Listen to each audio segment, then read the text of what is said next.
સમાચારમાં આગળ વાત કરીએ તો ધાનેરામાં વિકાસને લઈને રાજ્ય સરકારે અનેક ગ્રાન્ટ આપી છે, જેને લઈ પાલિકાએ અનેક રોડ રસ્તાના કામ હાથ ધરેલ છે, પરંતુ અગ્રવાલ 3 રસ્તા પર જૂનો રોડ બનાવવા 20 દિવસ પહેલા તોડી રસ્તો નીચે લેવા ખોદકામ કર્યું હતું, પણ ફરી આ કામ શરૂ ન થતા 3 રસ્તાના વેપારીઓ વાહન ચાલકો ત્રાહિમામ પોકારી ઉઠ્યા છે। બીજી બાજુ અનેક હોસ્પિટલ આવેલી હોવાથી આવનાર દર્દીઓ પણ હાલાકી ભોગવી રહ્યા છે, ત્યારે વેપારીઓએ ભેગા મળીને પાલિકાને રસ્તો બનાવવાની માંગ કરી વિરોધ નોંધાવ્યો હતો। પાલિકા હાય હાયના નારા બોલાવીને પાલિકા સામે આક્રોશ બતાવી વિરોધ નોંધાવ્યો હતો। વેપારીઓ તત્કાલ રસ્તો રિપેર કરવાની માંગ કરી રહ્યા છે। એ ધાનેરા ત્રીજ રસ્તા જે અગ્રવાલ ત્રીજ રસ્તા કહેવાય, એ ધાનેરાનો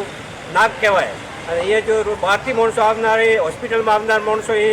તો આ રોડ બધો તૂટેલો ખાડા પડે, એમ્બ્યુલન્સ પણ ન નીકળી શકે, તો નગરપાલિકાને વિનંતી કે તાત્કાલિક એનો નિર્ણય કરે। ડીસા રોડનું કામ ચાલુ હતું અને આ ઢોરો ઉતારીને કામ સરળતાથી બનાવવાનું જે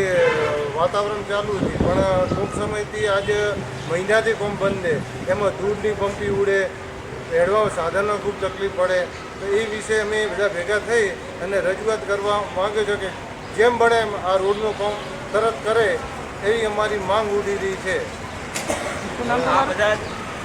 આજે ધાનેરાનો જે મેન નાકું કહેવાય છે, જે સર્વિસ રોડ બનાવવાનું કામ ચાલુ કર્યું હતું અને એની અંદર થોડો ધોરો ઉતારીને વ્યવસ્થિત રોડ કામ ચાલુ કરવામાં આવ્યું હતું, તો પાછલા 15 થી 20 દિવસથી કામ બંધ રાખવામાં આવ્યું છે। તો કયા કારણોસર આ કામ બંધ રાખવામાં આવ્યું છે એ જાણ અમે નગરપાલિકા કરે, અને આવાના જે વેપારી લોકો છે, આજુબાજુ બધી હોસ્પિટલો આવેલી છે, તો હોસ્પિટલના આગળ પણ ખાડા ઘણા બધા પડેલા છે, તો એમ્બ્યુલન્સ લઈને લોકો ઇમરજન્સી આવે છે, તો એને બી તકલીફો વધારે પડે છે, ઠેર ઠેર ખાડા પણ વધારે પડેલા છે। તો